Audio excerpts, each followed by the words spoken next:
All right, people. Welcome back to the channel, Comic Book Opinion. I got the rest of this week's pulls that I wanted to get.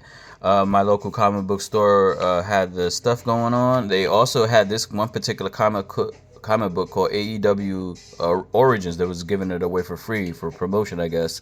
So if you're not into wrestling like I am, this is a really good introduction to get into that new school wrestling.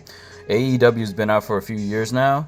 So I'm gonna just open up the book and let you know what you might get into. This is pretty cool, man. Art is really good, color is really good. They introduce you to some of these new wrestlers that are out now, just to share what you're gonna get into. This is really cool. Orange Cassidy, that's one of my favorite wrestlers. He's really badass, man. And if you can see, the composition's pretty good, man. All right, so if you're in wrestling, get this. This is highly recommended. I got the Godzilla Heist. I think it came out this week. I'm not even sure. I never even heard of this, but I saw it and I was like, "Oh, this seems interesting." So I read it. Wow, really good. Not what I was expecting. It's about this particular character. He knows how to summon or get Godzilla's attention. He uses drones and all this other stuff, but he wants to rob banks and all this other stuff. So he uses Godzilla to destroy this particular building and break the safe and all this other stuff. He gets away with a whole bunch of money and runs away to another side of the country, so he won't get caught, spend his money and live good.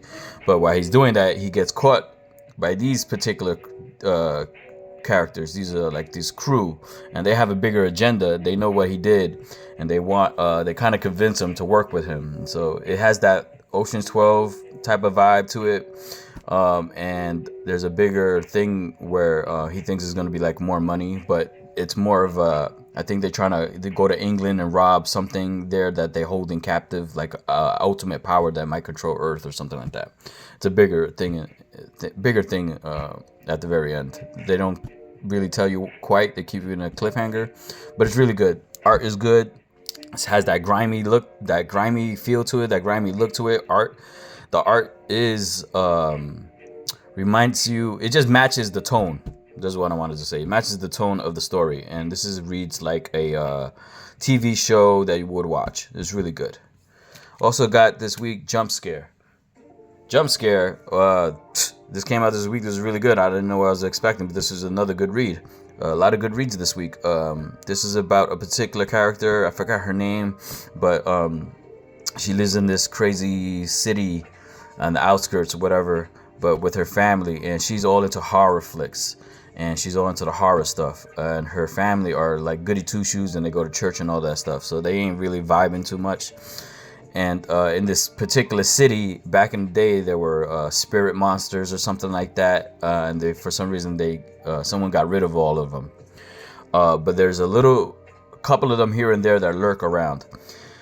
So one particular night, she's at the movie theater. She gets out and she's about to get robbed, but she runs away and she runs into this alleyway. And when she does, she runs into one of those spirits, and it gives her powers. So the powers that she has is that she's super strong. She could teleport, and she could make any of the weapons that she knows from horror flicks appear in her hands right away, and she uses that to fight people. And like the people around the city love her and all this other stuff, and she goes around just fighting the leftover demons. Really good. At the end, there's a little twist. This is really good. Not bad. I think that's from Dark Horse. Really good. So I also got this one called Loose Ends. Oh man, this is really good. I don't know if this came out this week or last week or whatever, but I saw this particular cover and it caught my eye. This is really good. It's about this particular character. He's a screenwriter, and he's best friends with a friend of him that he helped become an actor, and he's a big-time actor now. And this guy has a gambling problem. He's in debt for like $10,000 and stuff like that. The night before the action really happens, what the story is all about, he gets invited from his friend, his actor friend, that to go to a particular party, all expenses paid and all this other stuff, to go to Mexico.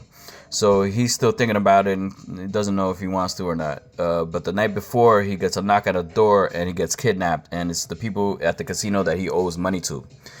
So instead of beating the shit out of him, they kind of torture him a little bit, but they convince him to work for to do a job for him.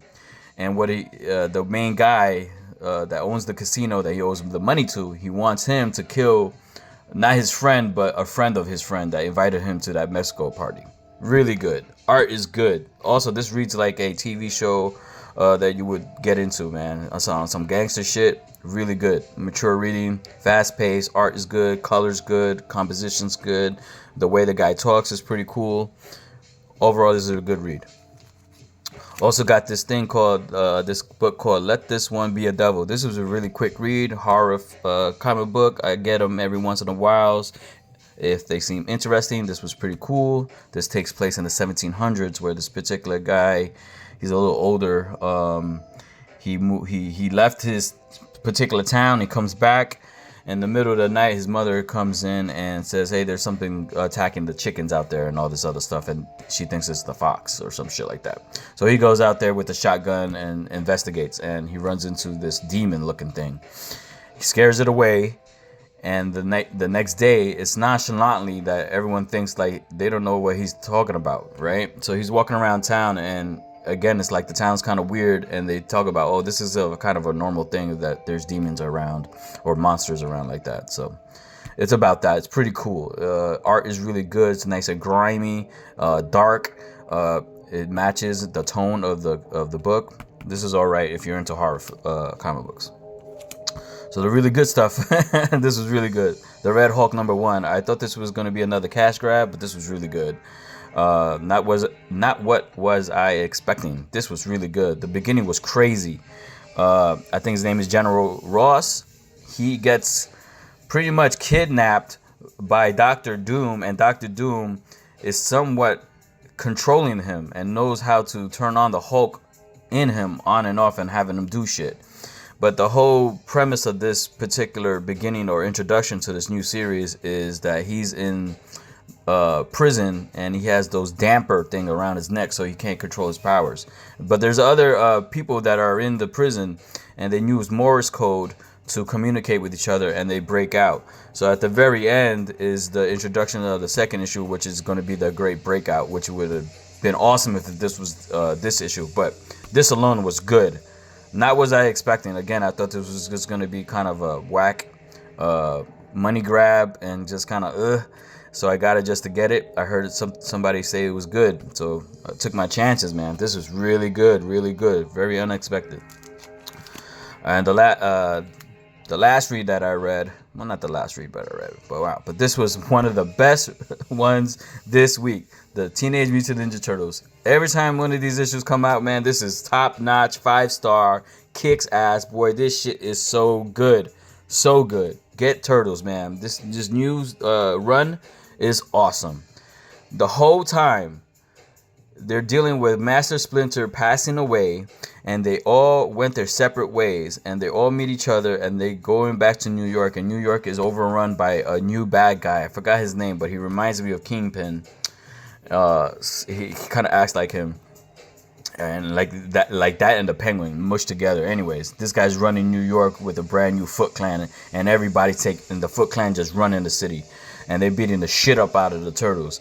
So the whole time the Turtles are trying to get their stuff together, they're just arguing. And Michelangelo, for some reason, is just more pissed off than Ralphie, and he has more of an attitude. And Ralphie's just like not taking his shit no more. Donatello is trying to tell everyone, hey, calm down, shut up, listen, da-da-da. And the whole time, Donatello is motherfucking losing his shit or talking to a dead rat, thinking that it's Splinter. But this one put it all in perspective, man. You read this book, man. This is so good. It even hit you up in the feelings, man. This is good. Art matches the tone and the seriousness of the comic book is top notch. Everything about this is good, man. This is what comic books is all about. Ninja Turtles, bro. This is the shit right here. And real quick, I'm gonna just share the 3 covers of the week I got.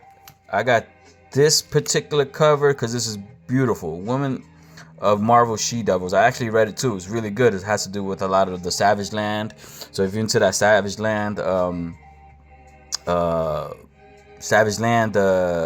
don't know if it's alternate reality, but if you're into that Savage Land stories and stuff, it's really good. That's one of my covers of the week. That's another one. It's the same one. I think this one's a little bit better than that one for my taste, but I'm never gonna pass that up. That's pretty cool. And my last one was Star Wars.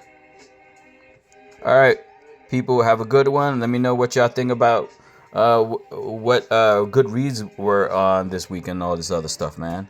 Have a good one out there. Take it easy.